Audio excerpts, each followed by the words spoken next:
नमस्कार, जोहार। मैं हूं देवेंद्र कुमार। अब देखना शुरू कर चुके हैं भारत मित्र। दोस्तों, हमारे पीछे का बैनर आप देख रहे होंगे। जैसा कि आप देख रहे हैं, दुनिया के आदिवासी एक हों, 9 अगस्त विश्व आदिवासी दिवस की घोषणा पत्र लागू करो और इसके साथ ही 5वीं अनुसूची के अंतर्गत पेशा एक्ट 96 को लागू करो। ये नारे दरअसल झारखंड विधानसभा, जो पुराना विधानसभा है, उसके परिसर में है, टांगा गया है, पोस्टर है। और मैं यह बता दूं कि एक तरफ झारखंड सरकार का विधानसभा सत्र चल रहा है, दूसरी तरफ आदिवासी विधानसभा का आयोजन किया गया है। तो सवाल है कि सरकार का जो विधानसभा है, झारखंड सरकार का जो विधानसभा है, उसके पैरेलल आदिवासी विधानसभा की आवश्यकता क्यों पड़ी। इस वक्त हमारे साथ गलेडसन डुंगडुंग जी हैं। बताने की जरूरत नहीं है कि गलेडसन डुंगडुंग पेशा एक्ट को लेकर ही न सिर्फ काफी मुखर रहे हैं, बल्कि आदिवासी समुदाय के जो दूसरे मुद्दे हैं उस पर भी बेबाकी से अपनी राय रखते रहे हैं। तो चलते हैं सीधे गलेडसन डुंगडुंग जी के पास। गलेडसन भाई, बहुत बहुत जोहार। जोहार आपको और आपके दर्शकों को भी बहुत बहुत धन्यवाद। जोहार। एक तरफ सरकार का या झारखंड की जनता का विधानसभा चल रहा है, दूसरी ओर आदिवासी विधानसभा। क्या मायने हैं इसके? देखिए, यह एक तरह से झारखंड के लिए और साथ ही साथ देश के आदिवासियों के लिए एक नया इतिहास यहाँ से शुरुआत हो रही है। वो इस मायने में है कि आप सोचिए कि भारत की आजादी के बाद, संविधान लागू होने के 7 दशक के बाद, क्यों आदिवासियों को अपना अलग आदिवासी प्रतिनिधि सभा चलाना पड़ रहा है, ये मूल सवाल है। वो इसलिए है कि झारखंड जैसा राज्य जिसका गठन अबुआ दिसुम अबुआ राइज के नारे के साथ हुआ, तो सोचिए कि उस राज्य में पेशा कानून लागू नहीं होना दुर्भाग्य है, झारखंड के लिए बहुत बड़ा कलंक है। क्योंकि जो राज्य अबुआ दिसुम अबुआ राइज के नारे के साथ बना, तो उस अबुआ दिसुम अबुआ राइज को गांव तक पेशा कानून ही ले जाएगा, लेकिन उसको नहीं लागू किया। और सोचिए कि असंवैधानिक तरीके से झारखंड पंचायत राज अधिनियम और नगर पालिका अधिनियम 2011 ये लागू है, लेकिन संवैधानिक रूप से जो आदिवासियों के लिए कानून बना, पेशा कानून 1996, उसको लागू नहीं किया जा रहा है। जहां तक मैं समझता हूं, आज आप 32 मुद्दे पर बात करने वाले हैं। ठीक है, उसमें पेशा एक्ट भी एक मुद्दा है, जो बड़ा मुद्दा है। मैं अभी आपसे उन 32 मुद्दों की चर्चा नहीं करूंगा, क्योंकि वो तो आपके विमर्श में सामने आ जाएगा। सवाल रहा पेशा एक्ट को, तो पेशा एक्ट पर आप इतने मुखर क्यों हैं? यह सवाल मैं इसलिए पूछ रहा हूं कि पेशा एक्ट अभी पंचायती राज विभाग में है। वो सरकार अभी उस पर कोई फाइनल ड्राफ्ट तैयार नहीं की है ना। एक बार यदि वहां से फाइनल ड्राफ्ट आता है, उसके बाद ही माना जाएगा कि यह सरकार का ड्राफ्ट है। वो फिर ट्राइबल एडवाइजरी में भी जाएगा। तो इतनी बेचैनी ठीक नहीं है। देखिए, ये पूरा जो मूवमेंट खड़ा हुआ है, वो मूवमेंट झारखंड सरकार के पंचायत राज विभाग की वजह से खड़ा हुआ। ये जो पूरा पंचायत राज विभाग जिस तरह से कोशिश किया, आपको याद होगा कि 24 दिसंबर 2024 को उन्होंने पेशा दिवस का आयोजन किया। अब हम लोग सोच रहे थे कि जब झारखंड में हम लोगों ने बीजेपी को खदेड़ दिया और माननीय मुख्यमंत्री हेमंत सोरेन को बहुमत के साथ सारे आदिवासियों ने समर्थन दिया, 28 सीट मान लीजिए, एक को तो गलती से उनको चला गया, माननीय चंपा सोरेन जी उधर गए बोल के, तो पूर्ण रूप से झारखंड के आदिवासियों ने माननीय हेमंत सोरेन जी को समर्थन किया। अब ये जब शपथ लिए तब बहुत बड़ा आयोजन हुआ और उसमें देखिएगा बैनर में लिखा गया मोराबादी में अबुआ सरकार, और उनका वादा भी था कि पेशा कानून लागू करेंगे। तो हम लोग तो विश्वास कर रहे थे पेशा कानून भी लागू करेंगे, 32 का खतियान भी आएगा, उसके साथ साथ लैंड बैंक भी खारिज होगा। लेकिन हुआ क्या, अचानक से चुपके से पेशा दिवस मनाया जा रहा है।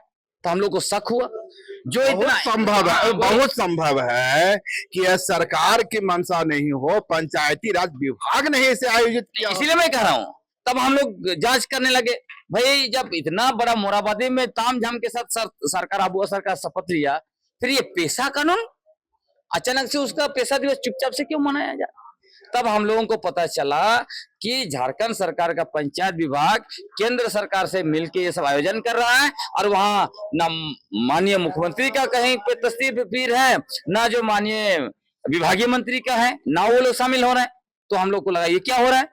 तब वहां से हम लोग खोजना शुरू किए, तब ये पता चला कि पंचायत राज विभाग की मंशा थी कि किसी तरह से पेशा नियमावली बोलकर जो है जेपीआरए को ही लागू करने के लिए नियमावली बना दीजिए और उसको चुपचाप से लागू कर दीजिए, ताकि झारखंड की जनता खासकर आदिवासी लोग अबुआ सरकार के खिलाफ खड़े हो जाएंगे, जनाक्रोश हो जाएगा, और उसका फायदा हमको लगता है कहीं ना कहीं राजनीतिक खेल है, बीजेपी को फायदा पहुंचाने के लिए पूरी कवायद चल रही है। आप एक बड़े इशारा कर रहे हैं, तो इसका मतलब तो यह हुआ कि पंचायती राज विभाग हेमंत सोरेन का जो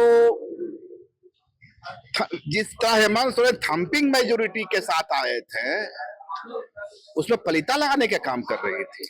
हमको तो इसीलिए दिखता है, इसलिए मैं आपको कह रहा हूं कि मैंने उस ड्राफ्ट को भी देखा। उसमें एक प्रोविजन है जिसमें वो लोग कह रहे हैं कि ये जो ग्राम सभा को बहिष्कार करने का अधिकार दे रहे हैं, और पहले वाला जो ड्राफ्ट था जो टीआरआई के द्वारा बनाया गया उसमें तो ये नहीं था। ये कब जुड़ गया? संभवतः आरएसएस का जो यहाँ पे जो ऑफिस है वहां पे कार्यक्रम हुआ, वहां पे पंचायत विभाग के अधिकारी गए, उसके बाद सडनली वो उसमें जुड़ जाता है। ये हम लोगों ने देखा। उसके बाद नहीं, तो इसका मतलब है कि हेमंत सोरेन के खिलाफ पंचायती राज विभाग की ओर से कोई खेल खेला जा रहा है। तो खेल हो रहा है, बिल्कुल वो दिख रहा है। और मैं बताना चाहता हूँ, जब हम लोग महामहिम राज्यपाल से मिले, उनको हमने कहा कि आप कस्टोडियन हैं, 5वीं अनुसूची पैरा 5, 1 और 2 के तहत आप कुछ भी कानून बना सकते हैं। आप जो है कि संसद का या विधानसभा का कानून को खारिज कर सकते हैं। तो जेपीआरए असंवैधानिक है, नगर पालिका कानून असंवैधानिक है, आप इसको खारिज कीजिए। हमने महाराष्ट्र का एग्जाम्पल दिया कि कैसे वहां पर जो है वहां का महामहिम गवर्नर ने महाराष्ट्र लैंड रेवेन्यू कोड को जो है कि संशोधन करके ग्राम सभा को अधिकार दिया। तब इन्होंने क्या कहा, महामहिम ने कहा आप जो है कि 28 विधायक अबुआ सरकार को दिए हैं, उनके पास जाइए, हम आपकी बात नहीं सुनेंगे। उन्होंने यह भी कहा पहले के गवर्नर क्या किए, तो हम लोगों ने कहा पहले वालों ने कुछ नहीं किया इसीलिए आपके पास आए हैं। तब उन्होंने कहा आपने जिनको वोट दिया उनके पास जाइए। इसका मतलब आदिवासी समाज ने जेएमएम या कांग्रेस को 28 विधायक दिया, तो यह उसका गुनाह था। बिल्कुल ऐसे ही दिख रहा है। और आप समझ लीजिए, उन्होंने ये कहा आप माननीय मुख्यमंत्री के पास चाहिए, वो जो भी बना के देंगे मैं वो क्या कर दूंगा, मैं अपने से कुछ नहीं करूंगा। तो इसमें एक चीज तो यह दिख रहा है, सर महामहिम गवर्नर को ये तकलीफ महसूस हो रही है कि आदिवासियों ने बीजेपी को वोट नहीं दिया, ये स्पष्ट दिखाई दिया उसमें से। दूसरी बात, वो चाह रहे हैं कि जैसे भी गलत सलत नियमावली बन जाए ताकि आदिवासी लोग आक्रोश में आ जाएंगे और हेमंत सोरेन को धसा देंगे। लेकिन हम उनको कहना चाहते हैं ये आपकी गलतफहमी है।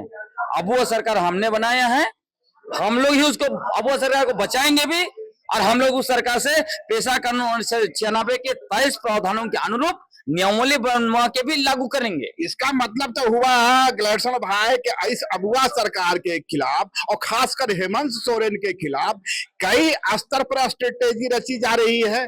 पहला पंचायती राज विभाग की ओर से, जिनका इशारा आप कह रहे हैं कि आरएसएस से मिले हुए नजर आ रहे हैं। दूसरा है राज्यपाल की ओर से। तो इस हालत में आदिवासी समाज की चिंता सिर्फ यह, क्या आपको नहीं लगता कि चिंता सिर्फ पेशा एक लागू करने की नहीं होनी चाहिए, पर आदिवासी इस हेमंत सोरेन की सरकार के खिलाफ जो साजिश रची जा रही है, अब आदिवासी समाज को उसके प्रति भी सजग रहनी चाहिए। आप ये सोचिए कि जब पेशा कानून का जो है कि धारा 4C में स्पष्ट लिखा हुआ है कि ग्राम सभा के सदस्य जो होंगे वो उस गांव के जो वोटर्स लिस्ट होंगे, मतदाता सूची में नाम जिनका होगा वो होंगे। लेकिन देखिए किस आधार पर पंचायत राज विभाग का एक अधिकारी ने लगातार शुरू कर दिया था, अभी वो सब डिलीट कर दिया सोशल मीडिया से, लेकिन वो लिख रहे थे कि जो रूढ़ी प्रथा में है वही लोग जो है कि पेशा कानून के तहत अधिकार मिलेगा, ये लोग जो रूढ़ी प्रथा में नहीं है वही लोग इसका विरोध कर रहे हैं। हम लोगों पर निशाना साध रहे थे, एक बताने की कोशिश कर रहे थे कि जो आदिवासी जो ईसाई धर्म को मानता है ये लोग इस पेशा कानून से बाहर हो जाएगा, इसलिए जो है कि ये लोग जो इस सब आंदोलन कर रहे हैं। और उसी का ग्रुप जिनको इन लोगों ने मास्टर ट्रेनर बना के रखा है उनके सारे फेसबुक आप देखिए ना, आज भी वही लिख रहे हैं। हम लोग का संगठन को बोलता है ये ईसाइयों का संगठन है, ये इनका संगठन है, रूढ़ी प्रथा वाले बाहर हो जाएंगे। मतलब पेशा के बहाने सरना ईसाई का भी एक बड़ा खेल ये लोग शुरू कर दिए थे, क्योंकि इनको पता है कि झारखंड के 24 वर्षों में 16 वर्ष बीजेपी ने और आरएसएस ने आदिवासियों को सरना ईसाई के नाम पर मुर्गा लड़ाई कराकर जो है कि यहाँ पे शासन किया। और आदिवासियों को जब समझ में आ गया कि आदिवासी को ये लोग वनवासी बनाने के लिए पिछले 75 वर्षों से राष्ट्रव्यापी अभियान चला रहे थे और वनवासी शब्द डाल रहे थे। दूसरा, आदिवासियों को सरना को त्याग करके उसको नेग्लेक्ट करके वो लोग जो है कहते हैं कि आदिवासी सनातन हिंदू है, तो आदिवासी का मूल आदिवासी पहचान, धार्मिक पहचान को नष्ट करके फिर जो है कि जल जंगल जमीन को पूंजीपतियों को देना चाहते हैं। अब देखिए झारखंड में जब बीजेपी की सरकार बनी पहली बार, झारखंड बनने के बाद क्या करना था, पेशा नियम वाले इसको लागू कर देना बना के। इन्होंने क्या किया, क्योंकि सबसे पहले औद्योगिक नीति लेके आए थे और जमीन उद्योग को देना था, पेशा कानून लागू करते तो रोक लग जाता, इसलिए क्या किया उन्होंने, झारखंड के प्रथम मुख्यमंत्री बाबूलाल मरांडी ने क्या किया, झारखंड पंचायत अधिनियम लाया और उसमें पेशा कानून के सारे मूल चीजों को हटा दिया, खाली रिजर्वेशन दे दिया।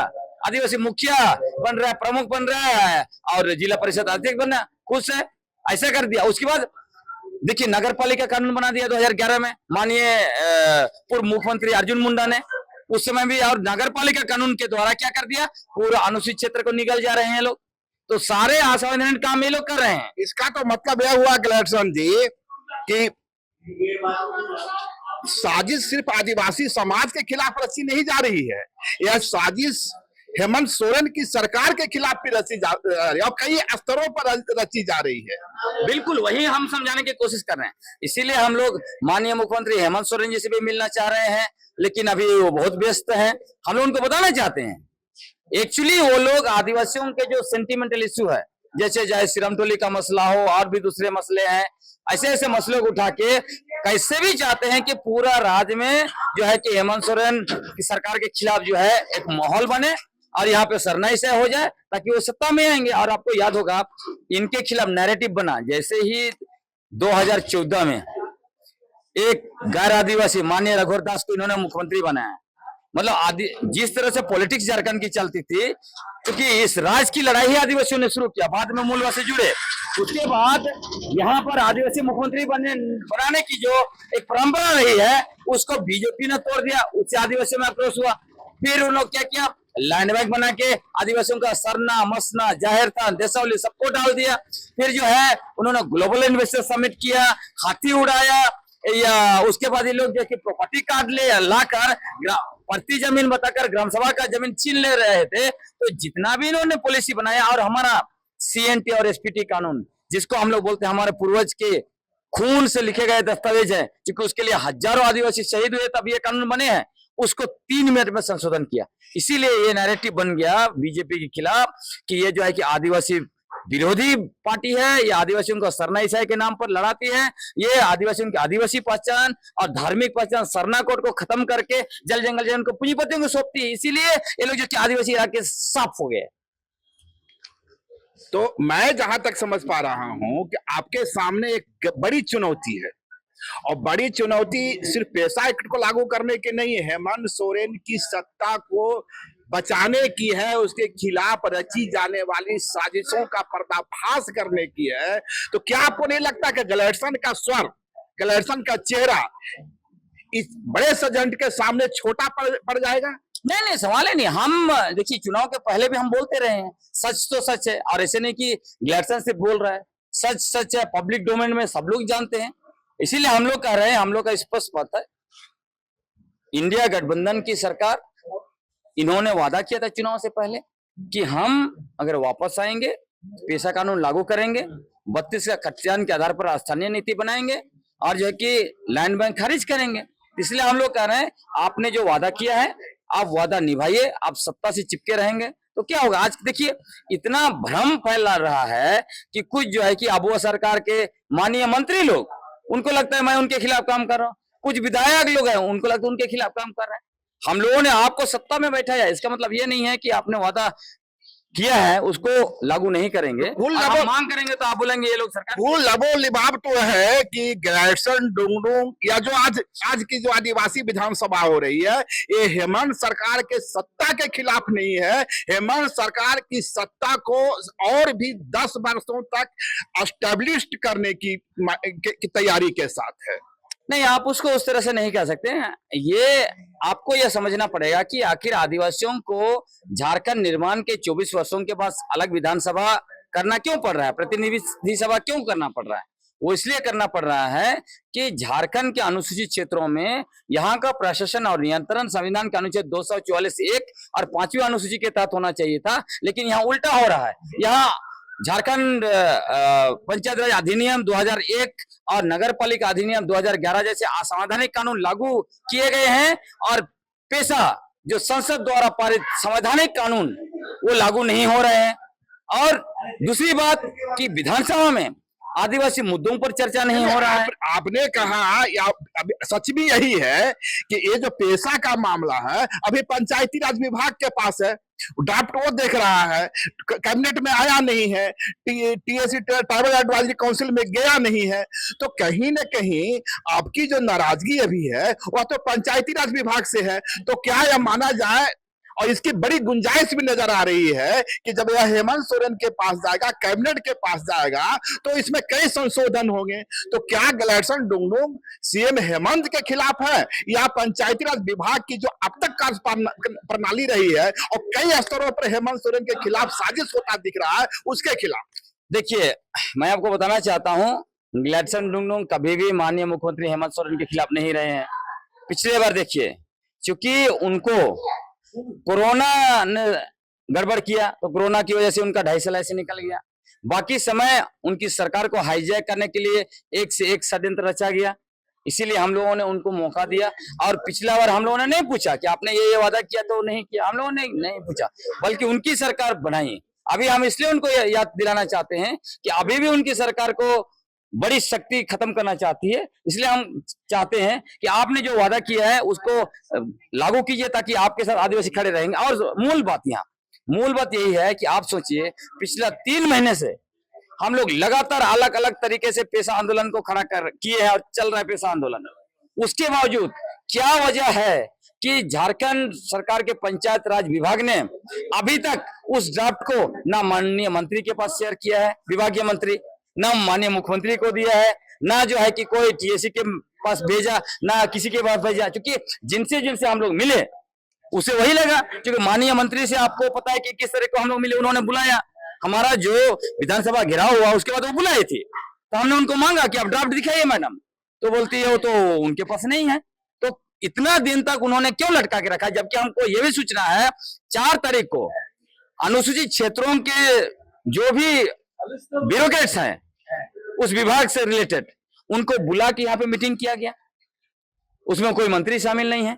क्या हो रहा है, आखिर पंचायत विभाग क्यों ऐसे लटका के रखा है। इसलिए हम कहना चाहते हैं माननीय मुख्यमंत्री हेमंत सोरेन जी से कि आप जो है कि सजग हो जाइए, आदिवासी संगठनों के प्रतिनिधियों के साथ, पारंपरिक लीडर्स हमारे यहाँ पढ़ा राजा वगैरह के साथ आप मीटिंग कीजिए, बैठिए, क्योंकि कहीं ना कहीं पूरी कवायद इस बात की है कि आपको गलत सलत समझा के वही जो असंवैधानिक झारखंड पंचायत राज अधिनियम को एक असंगत पेशा नियमावली के द्वारा लागू कराने की कवायद है, जिसकी वजह से आपकी सरकार बदनाम होगी, आदिवासी लोग आपके तरफ आक्रोशित होंगे। ये पूरा षड्यंत्र रचा जा रहा है आपके खिलाफ, एक बड़ी शक्ति आपको गिराना चाहती है। इसलिए हमारा इतना ही रहेगा कि आपने जो वादा किया है वादा निभाइए, आदिवासी लोग आपके साथ समय खर्चा खड़े रहेंगे। एक अंतिम सवाल होगा, कल्पना कीजिए कि आज भाजपा की सरकार होती तो क्या यह पुराना विधानसभा में आदिवासी समाज इस मुखरता के साथ सरकार के खिलाफ अपनी आवाज को बुलंद कर रहा होता, क्या इसकी गुंजाइश होती है वहां? आपने देख लिया था बीजेपी की सरकार में,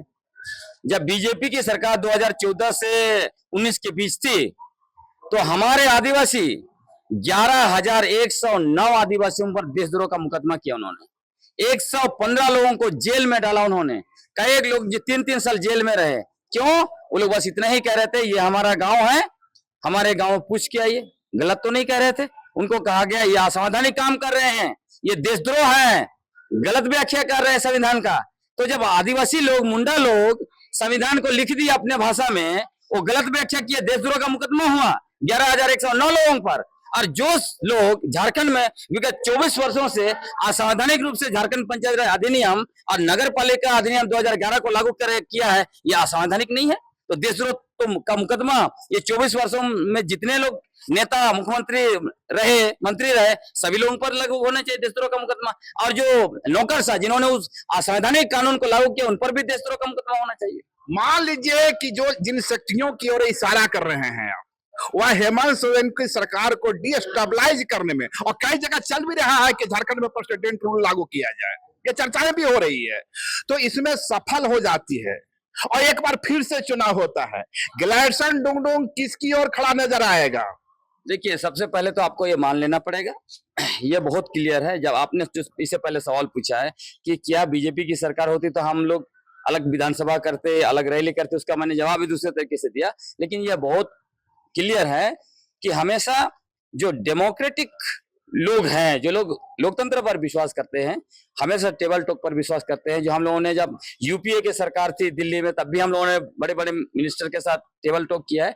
ये बीजेपी की सरकार में संभव नहीं होता। इसलिए नहीं होता है कि वो संविधान विरोधी है, ये कोई किसी से छुपा नहीं है। और जो आपने सवाल पूछा कि अगर गिराते हैं इनकी सरकार तो क्या, आपको मैं बताना चाहता हूँ, अगला 10 साल तक ये सपना भी नहीं देखे। अगर सपना में सरकार बना लेते अलग बात है, लेकिन अगले 10 साल तक ना इनके पास कोई नेता है, ना नीति है। और आदिवासियों के बीच वो नैरेटिव बन गया है कि ये आदिवासी विरोधी लोग हैं, भाजपा आदिवासी विरोधी पार्टी है। कर रहा हूं कि क्या हेमंत सोरेन की सरकार के खिलाफ इतना नेगेटिव अप्रोच फैल जाएगा आदिवासी समाज में कि वह भाजपा के साथ चला जाएगा? भाजपा कैसे नहीं जाएगा? अगर अभी अब इन्होंने जो भी वादा किया है उसको नहीं निभाते हैं ये, और बीजेपी की तरह ही आदिवासियों को धोखा देते हैं, तो बीजेपी सत्ता में नहीं आएगी, कोई और सत्ता में आ जाएगा, लेकिन वो तो नहीं आएगी। शायद तीसरा विकल्प हो सकता है। तो ये थे हमारे साथ ग्लैडसन डुंगडुंग जी, जिनका साफ मानना है कि हेमंत सोरेन की सरकार के खिलाफ आदिवासी समाज की नाराजगी है, हो सकती है, और नाराजगी की जो वजह है वो पंचायती राज विभाग है। हेमंत सोरेन के खिलाफ कोई सीधी नाराजगी नहीं है। पंचायती राज विभाग जिस तरीके से पेशा एक्ट को लेकर आगे बढ़ रहा है, आदिवासी समाज में बढ़ती नाराजगी की मूल वजह हुआ है। हेमंत सोरेन आज भी आदिवासी समाज का सबसे बड़ा चेहरा है, और आदिवासी समाज आज भी हेमंत सोरेन को अपना सबसे बड़ा विश्वसनीय चेहरा मानती है।